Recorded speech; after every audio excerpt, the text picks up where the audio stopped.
the action. He's getting thrills in plenty. The climax. He's back. Milburn is there, and he fires in a terrific shot.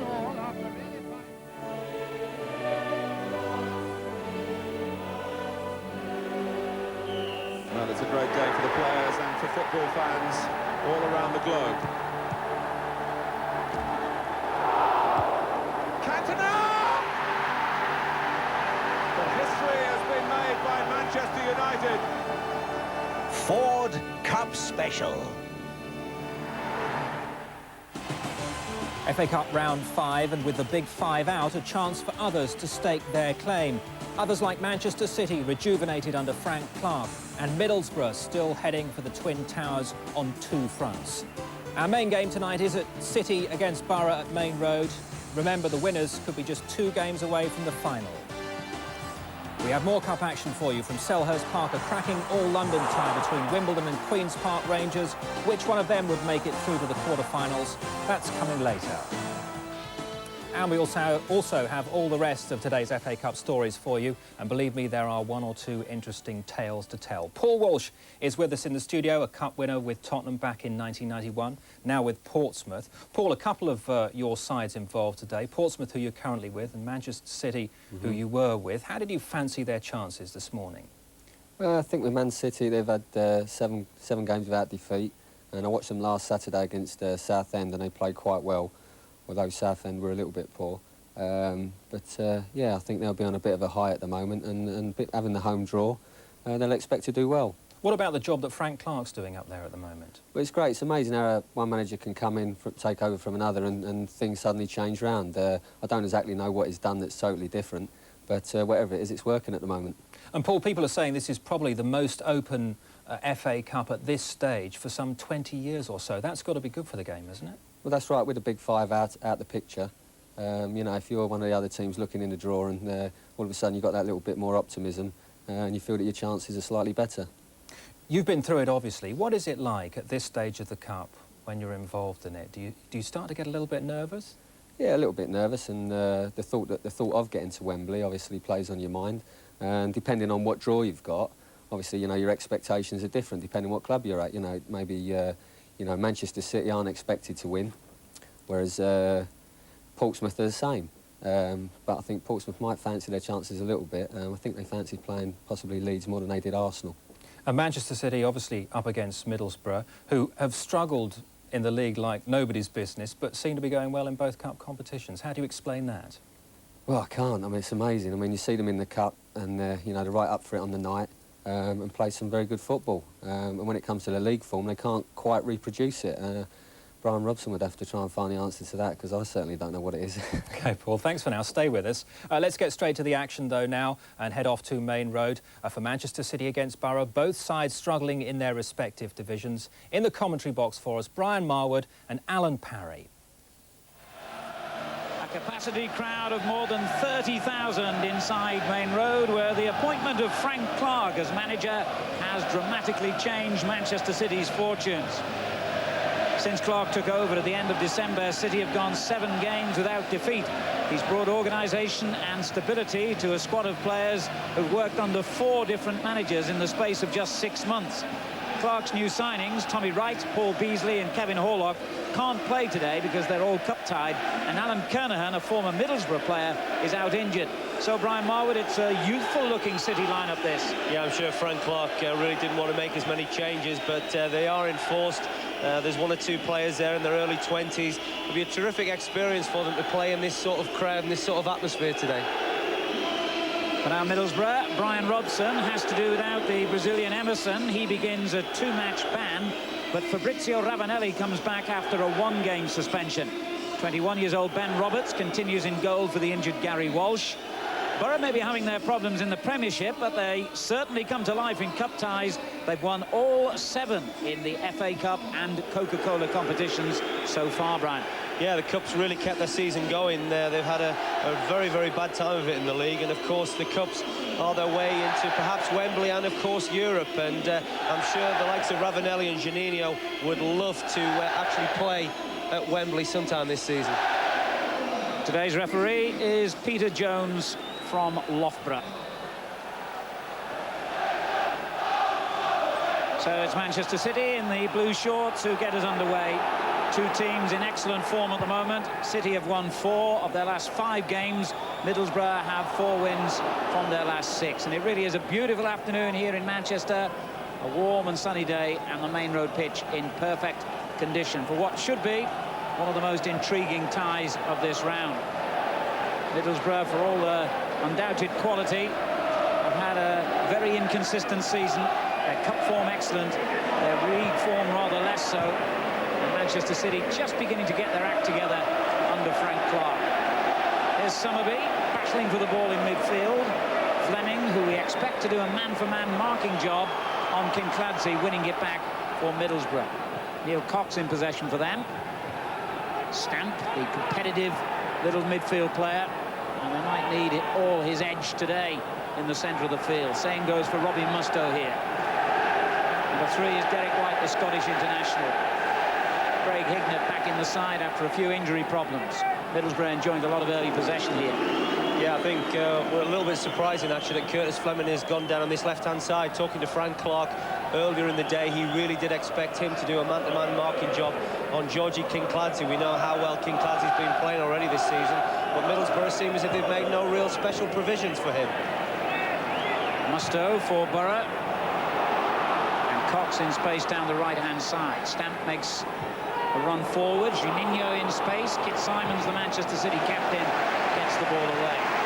Played for Wales in midweek in their 0-0 draw against the Republic of Ireland. His 25th cap for his country. And Borough build again with Cox and Mustoe. Ravanelli, the only Middlesbrough player in the penalty area, but they've lost possession anyhow. And the first real attack for Manchester City. It looked a possible foul by Ravanelli on Summerby, and that's the way referee Jones saw it.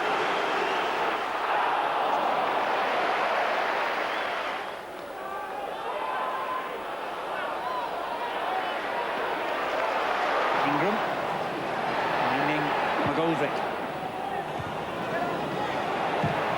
An optimistic effort by Lomas that might well have caught out goalkeeper Roberts. He could smile with a mixture of satisfaction and amusement at that one.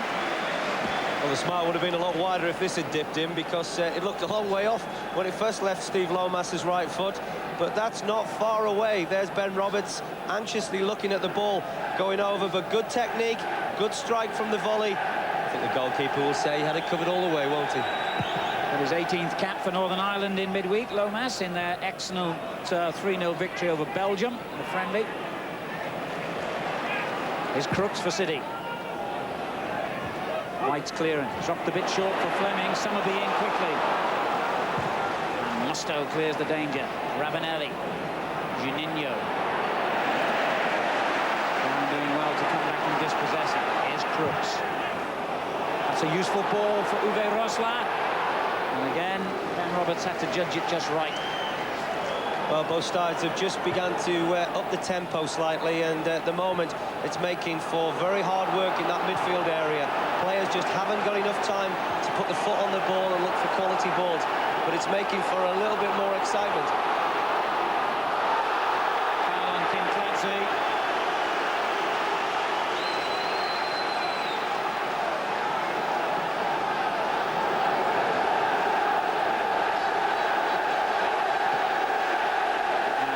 Manchester City fans just turn up the volume. Kincladze himself will take the kick. It looks a long way out for an effort on target, but you never know with this guy. No, he just hangs it up. Too deep for Simons. Yeah, a bit disappointing that with Kincladze's quality there. He's looking for perhaps a shorter ball, the same direction. Kit Simons coming all the way up from the back, hoping for that sort of delivery in there, and it's just gone over and above him. Ian Brightwell also at the far post, also looking to get in there, but really there hasn't been a great deal of goal-scoring opportunities, and that's perhaps borne out with the fact that neither keeper has had a great deal to do, but the lack of quality that we're seeing in the middle third at the moment.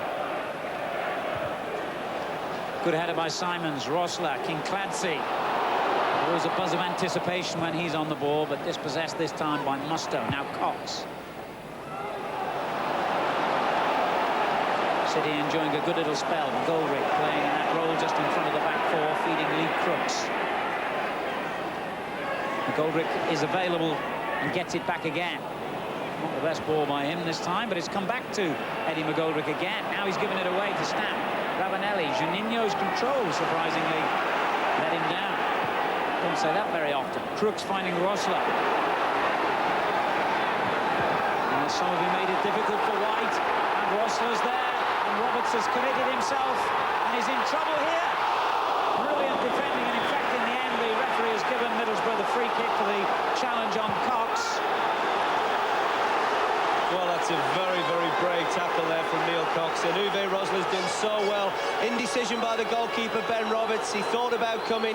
He decided not to, but Nicky Summerby's done so well down on the byline. And there was Rosler not giving it up, using a good little bit of skill, dinking it to the far post. And really, Michael Brown was in for a goal. Neil Cox has just launched himself to clear, and that was an important clearance.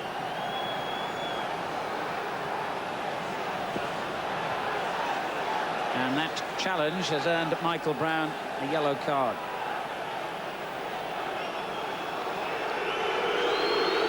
Yeah, I think both sides have really struggled to settle at the moment, and it hasn't helped with the sort of tempo being as high as it has done over the last 5 to 10 minutes, because there hasn't been any room and any time and any space for the likes of Juninho and Kincladze to really stamp any particular mark on this match.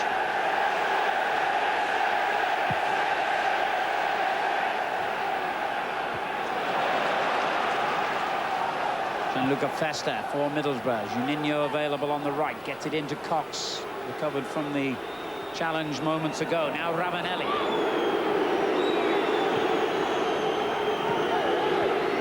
Stamp. It's good football by Middlesbrough.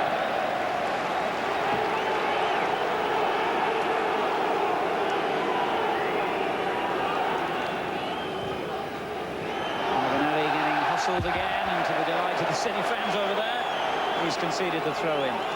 The City fans have taken the Italian defeat quite badly this week, of course. Italy beating England, and much of their frustration has been borne out on Ravanelli at the moment. So heaven knows what treatment Zola's going to get when he plays at Leicester in the FA Cup tomorrow for his club Chelsea.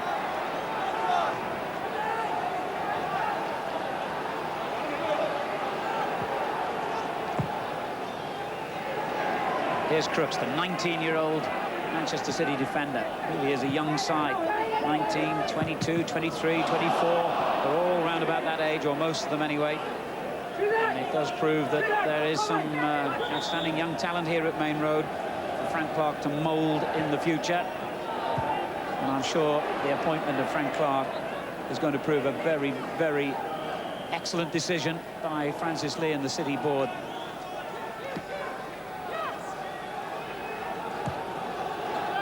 There's Crooks again. By Brightwell, cleared by Fleming, but only as far as Lomas. And the ball runs loose to McGoldrick.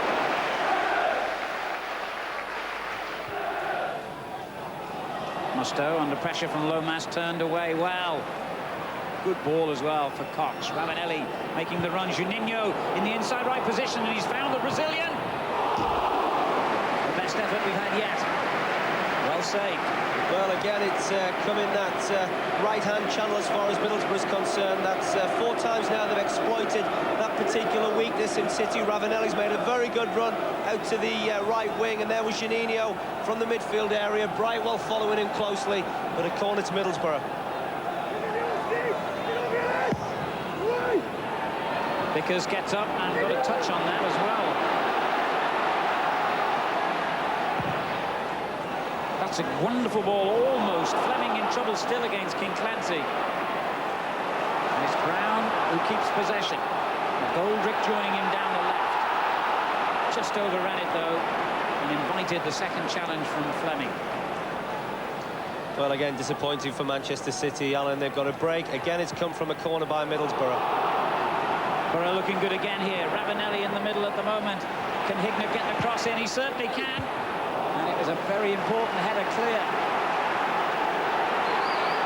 Brightwell's still got to be concentrating as Juninho runs at them again and earns a corner. Well, City are going to have to sort that problem down on that left-hand side of their defence. Really, Ray Ingham and Kit Simons are finding it a problem there. And Middlesbrough are beginning to really look to exploit the weaknesses and the space that seems to be available. Certainly, Middlesbrough have looked the more impressive in the opening 25 minutes here at Main Road.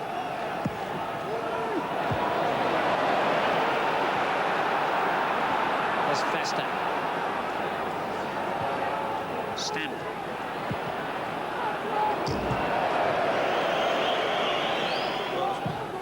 Good ball, King Clancy, lovely ball for Brown.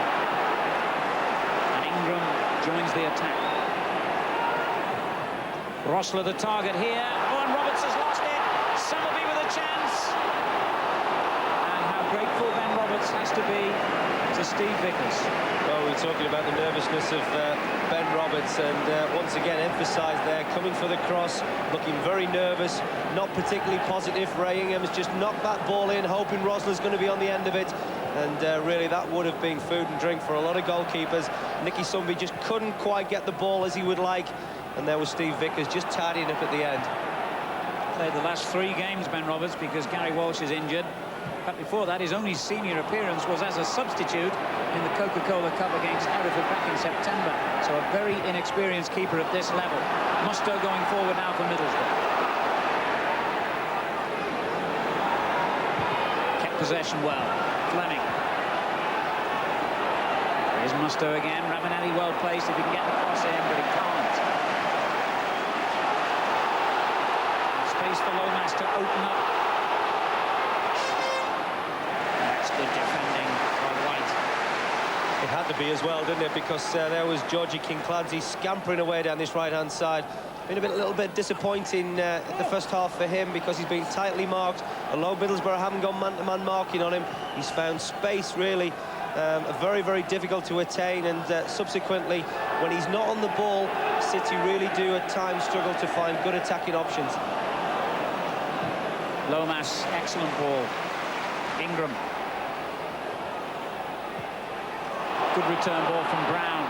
Cox the favourite to get there, but he's still got his cross in, Ingram, and it went off the Middlesbrough man for a corner. Did well, didn't he, Ray Ingram, down this left-hand side, and again showing good persistence. Both fullbacks very young, very inexperienced, but they've stuck at their task extremely well so far in this first half, and they're going to be important areas because Uwe Rosler does like that particular service from wide areas.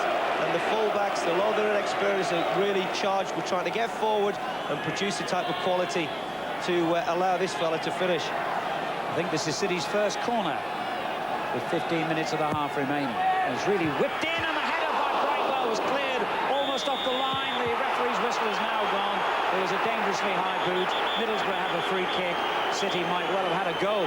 Well, good set piece from City. It might only be their first in this first half, but King Clancy's left foot whipping the ball in. Brightwell across of his defender. Very, very nearly went to Rosler. I think it was Gianluca Festa who just managed to clear in front of Rosler. But there's a couple of good chances City have had, and it's important, if they can, to try and get in at this half-time with some sort of lead.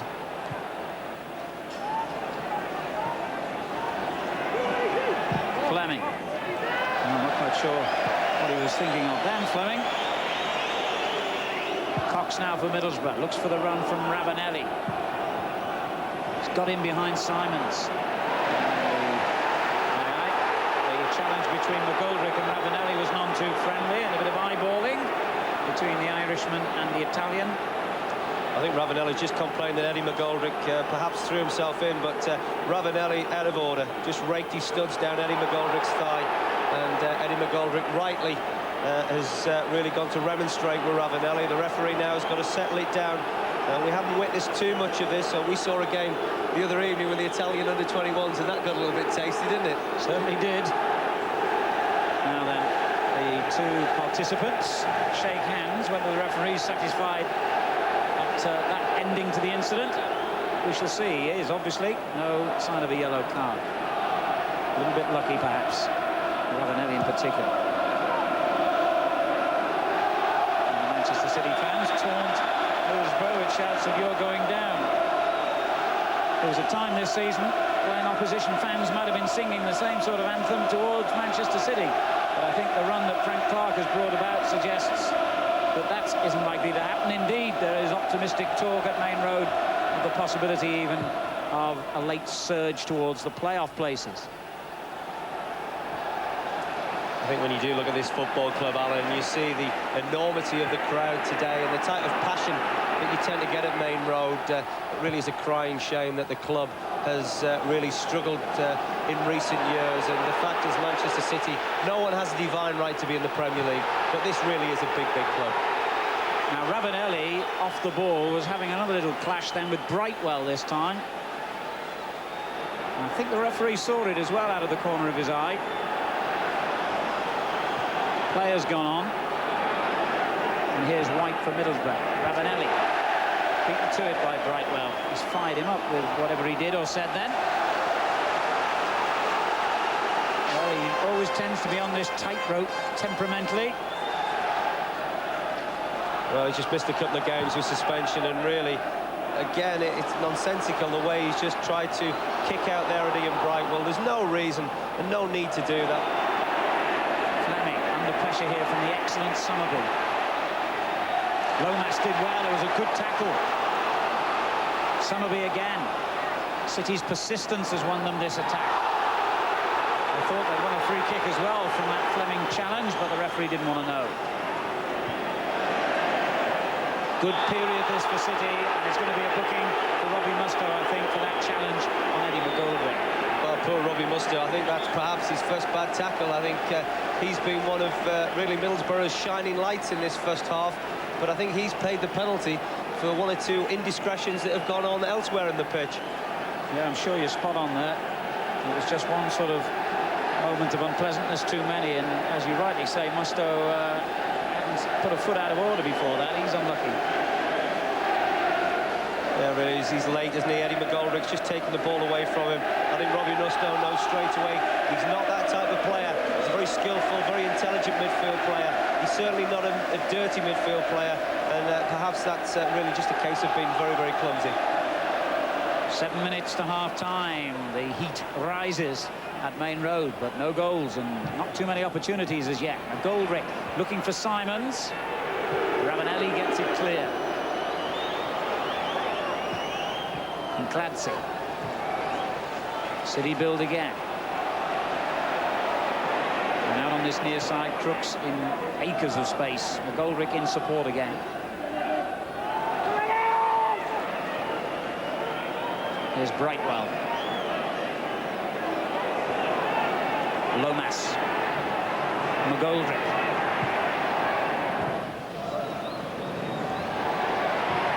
And Hignet's given it away to Crooks. Fleming under pressure here. Which way does he turn?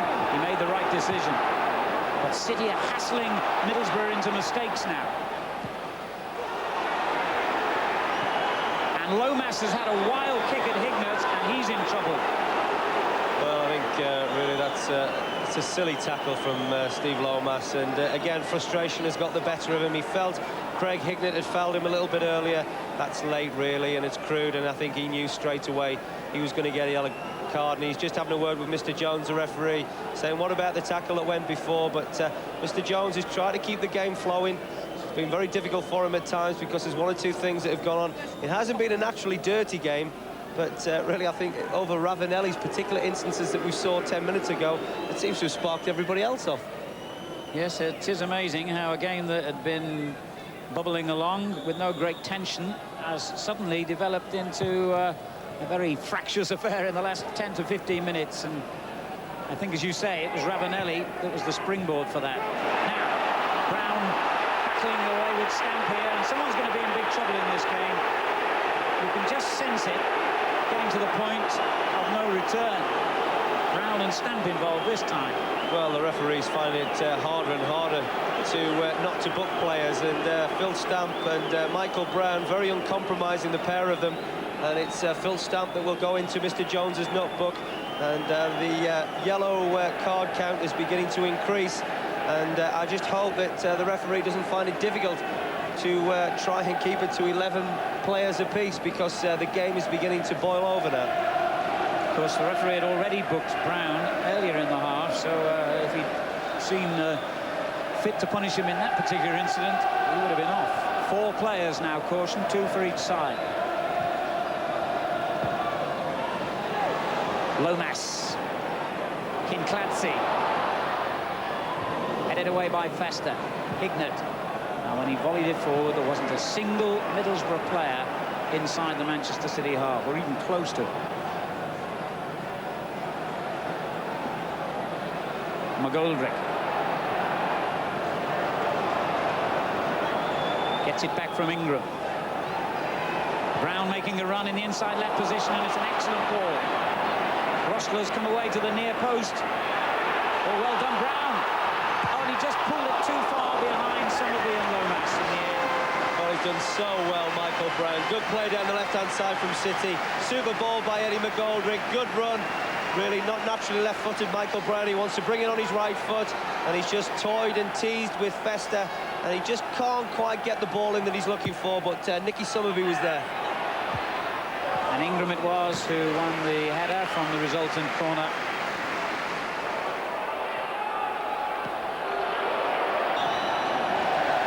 And a free kick to Manchester City.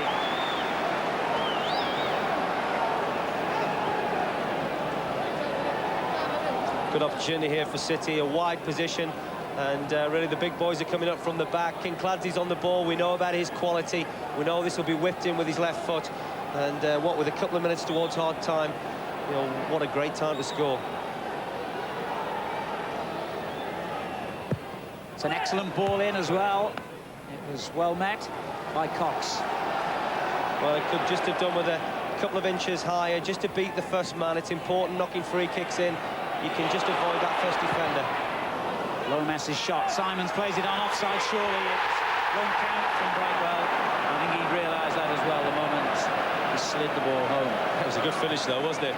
Kit Simons heading the ball to him eventually. The lines of Mr. Crick flagging offside. But a good move once again from City. And Steve Lomas doing particularly well there, just twisting and turning. Simons with a header. That wasn't far away. Curtis Fleming was perhaps a little bit late coming out, and they just managed to get the offside trap. But what a good finish at the end by Ian Brightwell. So that's twice now that Brightwell has come close to becoming the first player on the score sheet. There's Rosler. Somerby ahead of him. Brown in the box. So is Kinkladze. It comes out to Lee Crooks. Disappointing ball by the youngster, though, which ends the first half. And a half of very limited scoring opportunities for either side. Two teams playing a similar formation, cancelling each other out. And it was the defender, Ian Brightwell, who perhaps came closest of all to scoring for Manchester City. Festa denied him with a clearance inside his own 6-yard box. Brightwell then had the ball in the net, but was ruled offside. Ben Roberts has had a nervy 45 minutes for Middlesbrough, and the referees had a busy 45 minutes with 4 yellow cards. The half-time score at Main Road is Manchester City 0, Middlesbrough 0. Well, I suppose it's an appropriate report, really, on the first half, that the only man who managed to get the ball in the back of the net was a defender, Ian Brightwell. It was given offside. Have a look again at the picture here. Brightwell nearest to the camera. Perhaps it was Uwe Rosler at the top of the picture who was the man in an offside position, in which case it was a harsh verdict against Brightwell and Manchester City. It'll be Middlesbrough who get the second half underway. Bottom of the Premiership, remember, and in fact they have less league points than any team in all 4 divisions. A very poor defensive record, particularly away from home. So Manchester City know that if they can get their noses in front here, there's every prospect that they would stay in front. Middlesbrough, an unpredictable sort of side who've blown hot and cold all season, really. Dangerous but vulnerable, all in the same breath. Manchester City with a good record here at Main Road as well. They've lost only 1 of their last 7 games. So as far as the FA Cup is concerned, it's a poor record against today's opponents. They've beaten Middlesbrough only once, the 5 times they've met in this competition.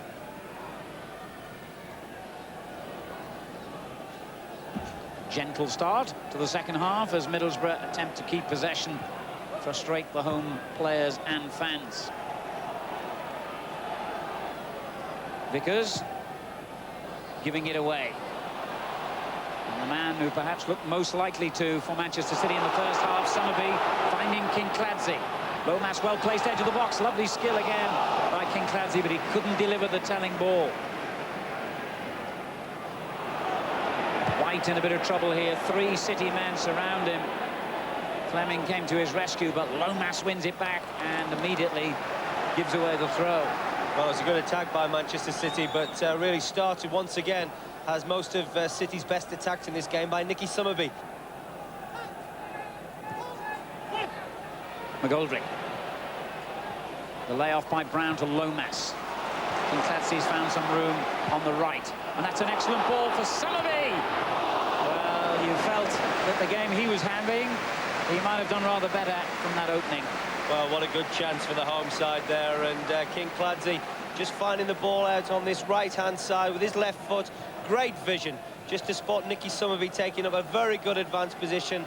Not a bad first touch, just blazed it wide and high. He'll be disappointed because from those particular positions, he's normally very, very lethal and clinical. Had an early opportunity in this second half, but really Middlesbrough need to get more men forward. Ravanelli at the moment is just playing a very much a lone role. And here he is. Juninho tries to return it to him. It drops instead to Stamp. Ravanelli in the middle, well placed here. Ravanelli! Well, would you believe it? When he finally gets a chance, he made a terrible mess of it, and that was a chance, a good one. Well, he just can't believe it, can he? That is a great opportunity. He was the one that began the move. Juninho just looping the ball forward. There was Phil Stamp just hooking the ball in there, over and beyond the City defender. Ravanelli really with a lot of time, a lot of room.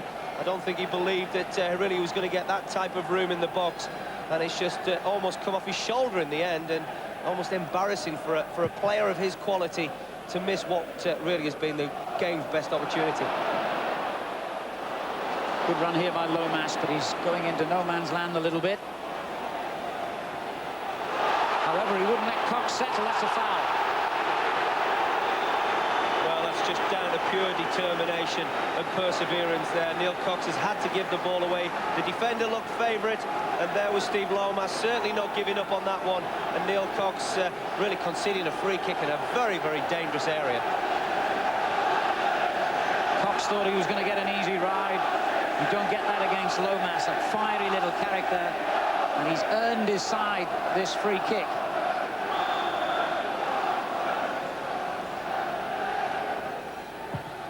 In it goes towards Rossler, or Simons came to meet it first. And that was a brave header. Well, once again, a good set piece from City, and once again, Kincladze on the dead ball. And that near post area is beginning to pay dividends for City. We've seen it from Brightwell twice, and there was Kit Simons very, very nearly opening the scoring there.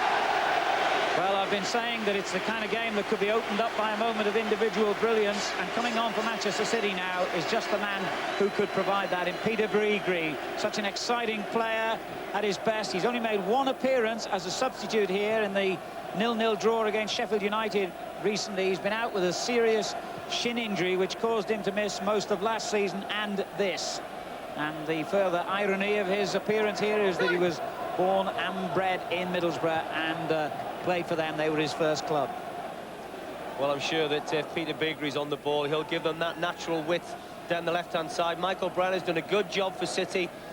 Very disciplined performance from him, but he's not a natural wide man, so hopefully Beagrie will provide that width and allow the game to open up, and perhaps then allow the likes of Kincladze a little bit more space and room. Here's Juninho meantime for Middlesbrough. Musto takes over and finds White.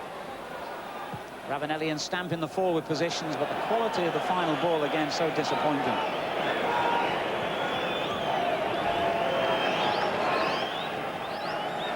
And they're about to make another change. Kincladze, I can only assume, got injured in one of the series of shuddering tackles on him, is making way now for Paul Dickov, the former Arsenal striker, who was the last signing made by one of the previous managers, Alan Ball here.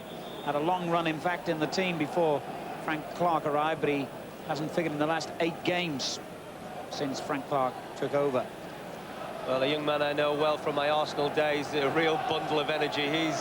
He might be only 5'5", but he really does pack a great deal of punch, and he will give it his all out there. He's been looking for opportunities in this Manchester City first team, and again, another player, as we talked about, Peter Beagrie, has got a chance now to stake a regular place in the team.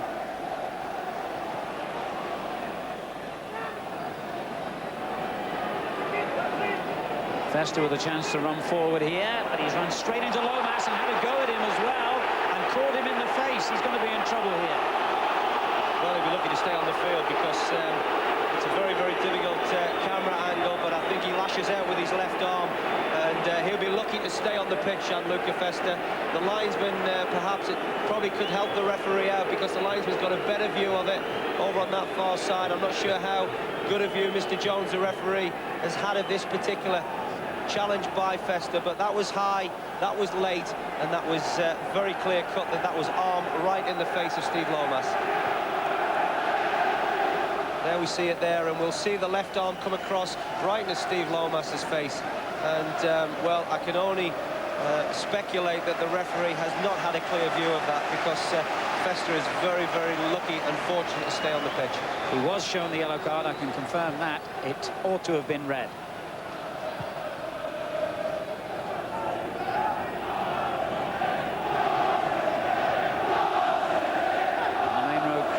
Been quiet largely today, trying to lift their team now as we move towards the final quarter of an hour here. Dickoff spins away, looks for a penalty from the challenge by Cox. The referee points for a goal kick. Well, Paul Dickoff there, receiving the ball into his feet from Peter Beagrie, looking to turn Festa. I think that he's just gone down. I'm not convinced that is a penalty.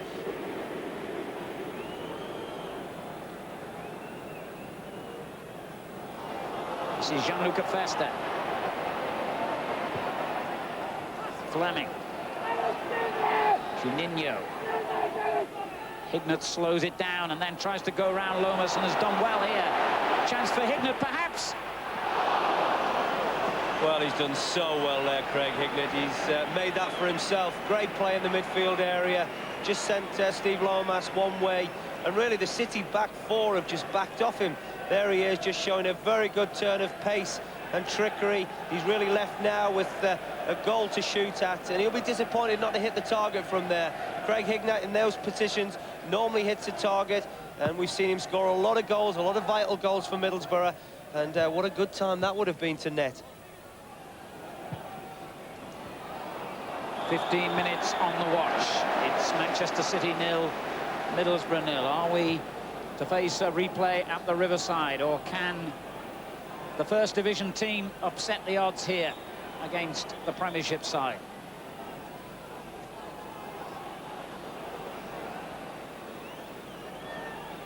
Eddie McGoldrick will take this free kick for City.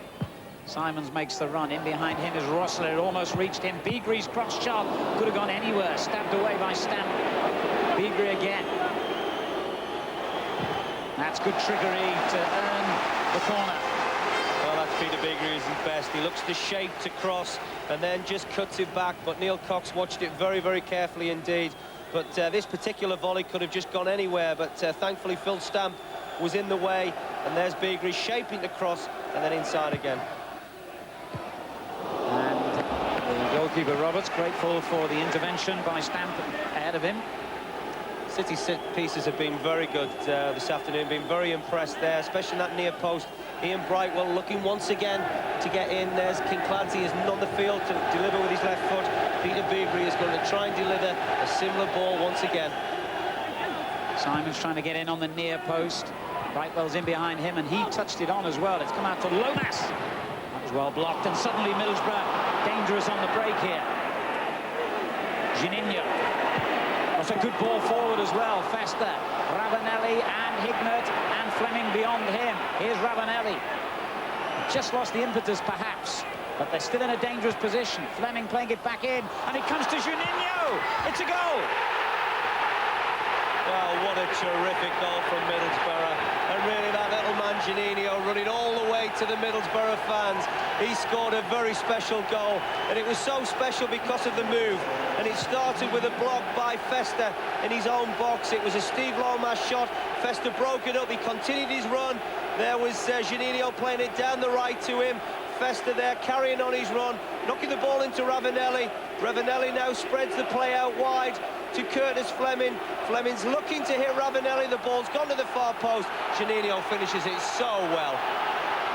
His first ever goal in the FA Cup, his 9th of the season. Only Ravanelli has scored more. What a great goal that was in creation and execution. And in this tight cup tie, it might be enough to earn Middlesbrough a place in the quarter-finals of the FA Cup in the very week in which they're facing a semi-final in the Coca-Cola Cup. It may have been a miserable league season for Brian Robson and his team, and they've still got an awful lot of work to do to get out of danger at the bottom of the table. You could say that again, but in cup ties, as Frank Clark is now finding out, Middlesbrough are a very different proposition. Well, the Cups have really been a lifeline as far as Middlesbrough are concerned this season. The Coca-Cola Cup and now possibly the FA Cup. And really it was a special moment of magic. But really the move that led to it, well, Brian Robson will be delighted because it was great defensive play by one of his Italian imports, Gianluca Festa. You know, we've heard a lot about Ravanelli, but there was Festa breaking up that particular attack, continuing his run, found himself in the last third. The ball eventually dropped to Juninho, and what a terrific first touch, and what a magnificent finish.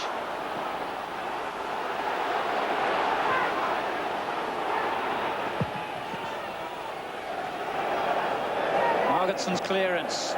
Dickov's having his shirt tugged by Festa. And the referee has seen that, and he might well have allowed advantage then to City. Well, Festa will know that Paul Dickoff is around because he really does back into defenders. He does give them a hard time. He really is a bundle of energy.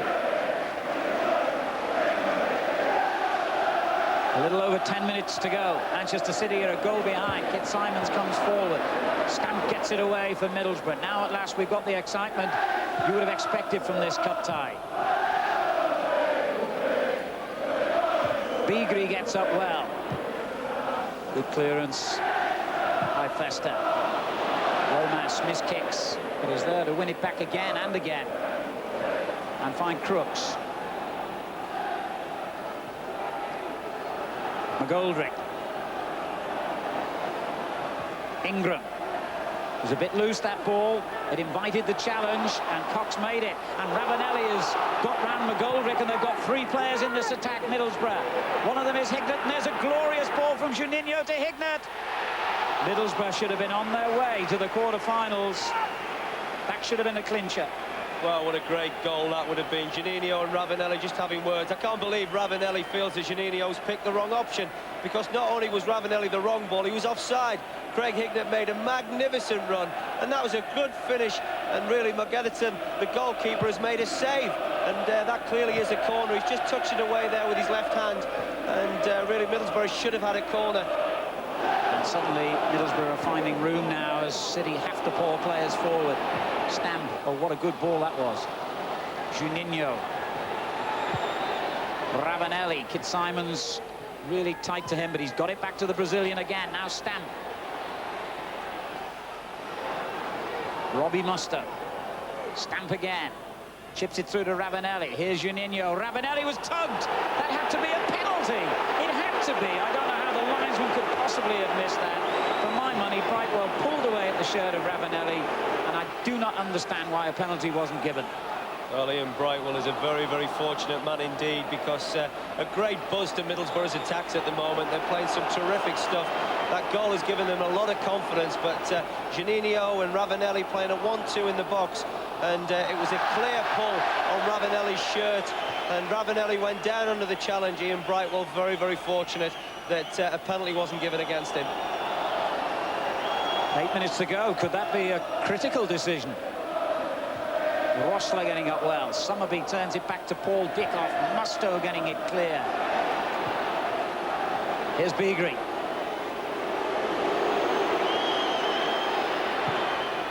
I think that flicked off Cox. Yes, corner. Yeah, the referee did well there, Mr. Jones. Peter Beagrie just looking to tease Neil Cox, just hoping he's going to make a dive into the challenge. Ravanelli making his way back. There was a terrific little ball from Juninho, and Ian Brightwell looking to pull on the back of Ravanelli's shirt. Well, that's a very, very fortunate moment for City. They could have gone 2-0 down. Good clearance by Vickers.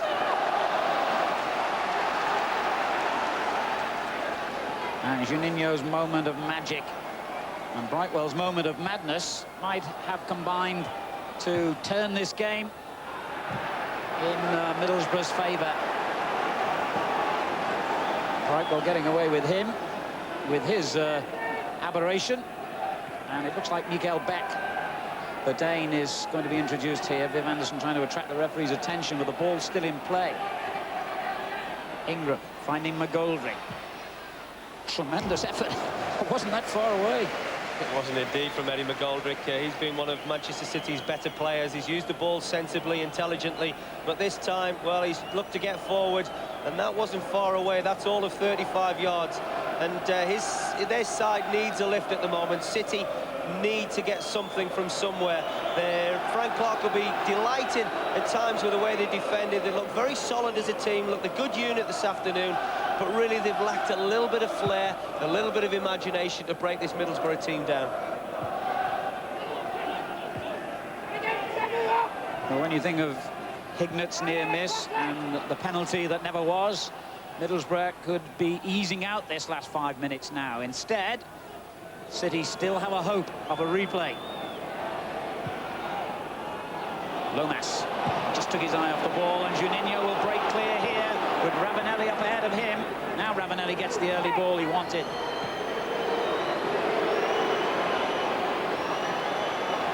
And threads it through again to Juninho. Those lovely little dancing feet making room for himself. Here's Fleming. The ball goes back to Hignett.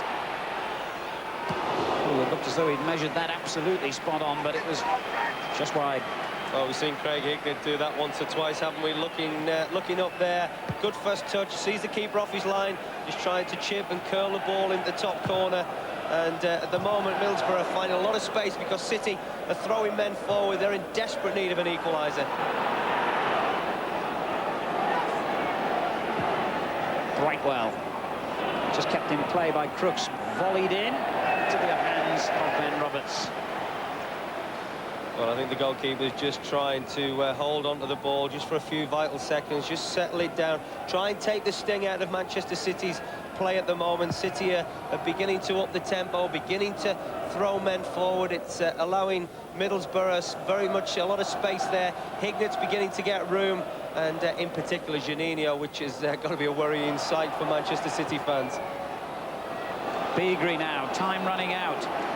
3 minutes on the watch. Manchester City a goal behind and facing dismissal from the FA Cup. Foul there by Stampon. Beagrie has given City a free kick. Well, Peter Beagrie still not quite got his fitness right, looking to get away from Phil Stamp, not particularly got the pace at the moment, this stage of the season, this stage of the fitness to take him away. McGoldrick hammers the free kick in, touched away by Festa. And a wild sort of clearance by Cox, but it's effective. Brightwell. Lomas. It's a bold run by Lomas, and it's taken him deep into enemy territory here.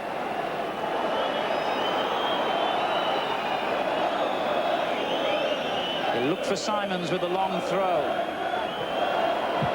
Oh, and the youngster Crooks got a shot, and then it was deflected, I think, off Dickoff, just wide. That could have capped a very good and memorable afternoon for Lee Crooks, because the ball has just sit very nicely for him. He's had a go with his left foot. I'm sure it would have gone wide, but Paul Dickoff wouldn't have complained if that had gone inside Ben Roberts' left-hand post, because that just crashed against his back. He can't avoid it, and the keeper's had to scamper away to his left-hand side. And thankfully for him, thankfully for Middlesbrough, the ball has gone out for a goal kick. Dickoff is there again. Summerby just keeps it in play. He gets the cross in early. Too deep, but it's Not a time in the game to take chances, and Cox is headed behind for a corner. Well, that was a good defensive header there, and Nicky Somerville, we've seen at times, he gets himself into very tight areas, but he really can deliver a quality ball from nothing, and that ball has gone high, has gone to the far post, and Neil Cox had no alternative to put the ball out for a City corner. Yeah, he certainly did the right thing, but now Middlesbrough have to be on their toes. They've got to concentrate here. Simons and Rosler together. The youngster Crooks in behind them. Easy catch for the goalkeeper. Very disappointing corner at this stage. Well, it is disappointing, and really City's free kicks and corners up to then have been of the highest quality, and they've shown that they can exploit one or two weaknesses, certainly in that near post area as far as Middlesbrough is concerned. So it really did need the right sort of delivery from Peter Beagrie. We're into the last minute. Crooks, Lomas, on it goes to McGoldrick, and Lomas again. City still breathing. And the header by Beagrie. Wasn't a bad effort, but I think Roberts had it covered anyhow. Goal kick. Well, really, City were hoping to get Ray Ingram just a little bit more forward. Peter Beagrie trying his luck from the edge of the box with a header, and Ben Roberts more than that had covered. And well, the City faithful at the moment, they'll be disappointed if they're going out of the cup, but they know they've got a battle on their hands, not only to stay in the Nationwide League Division 1, but perhaps even force a place in the playoffs. And Middlesbrough get a free kick. Uwe Rosler backing in. And we're into stoppage time now at Main Road.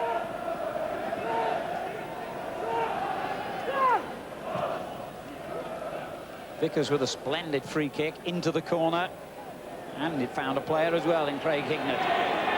Just got to keep it in that corner of the field now, but he's lost possession. And if City can get it forward now, it might be their final hope. There'll be a little bit of stoppage time to be added, however. I would think there have been a number of cautions and injuries. Only the referee knows how long we have to go now.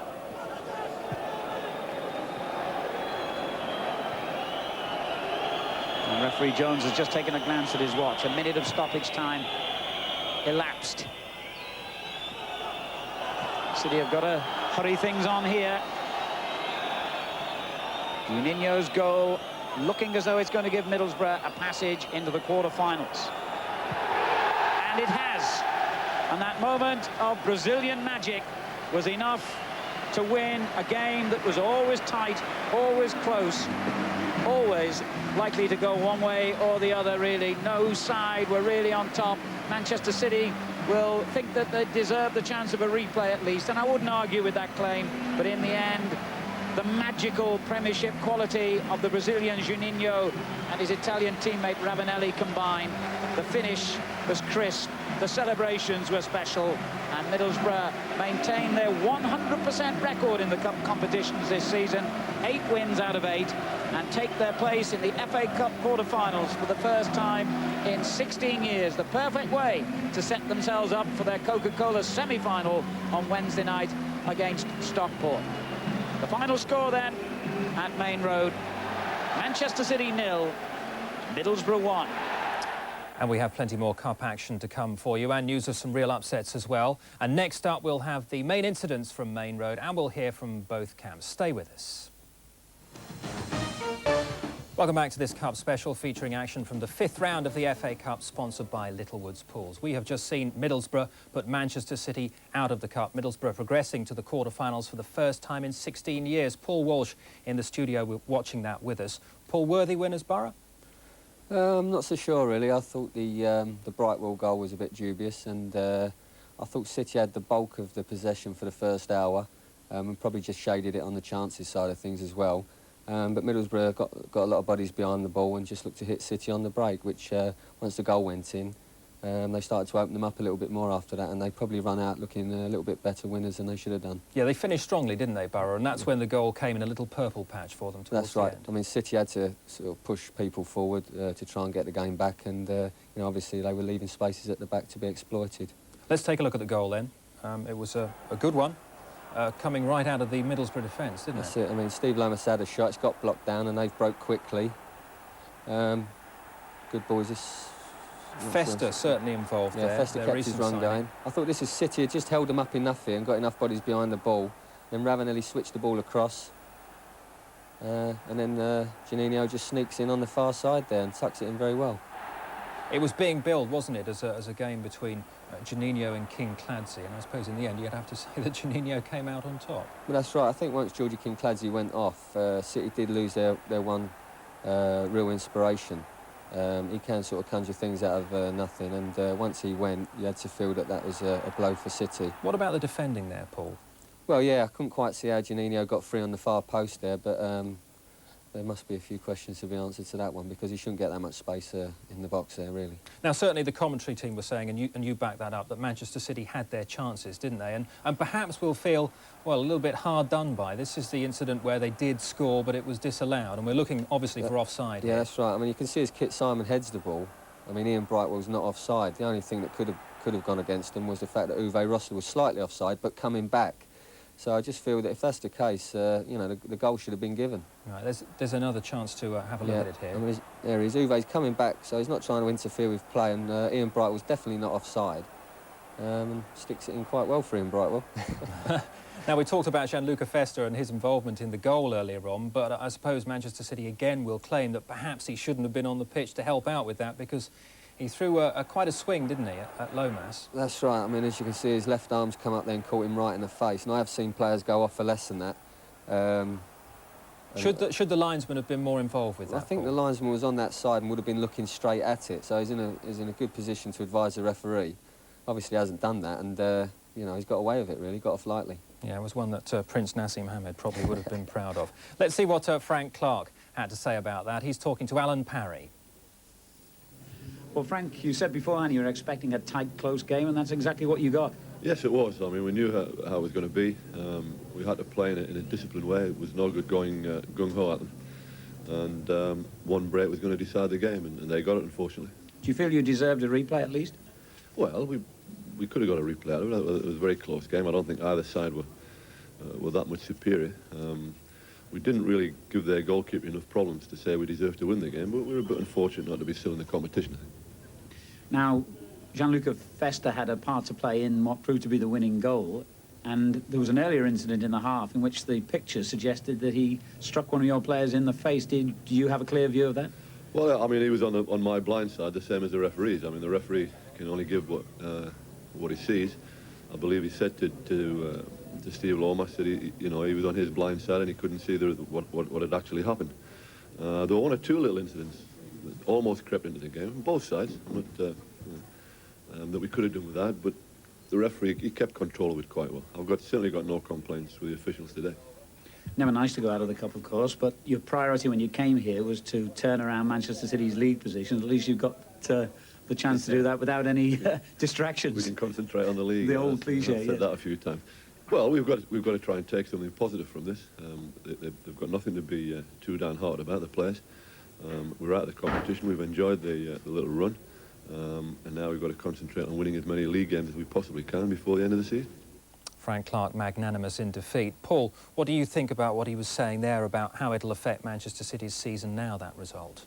Well, I suppose if you're going to look at it in a positive way, I mean, that's the best thing you can say. We've heard it a million times, but, you know, that now they can concentrate on the league. You know, I think it was fairly sensible with what Frank said there.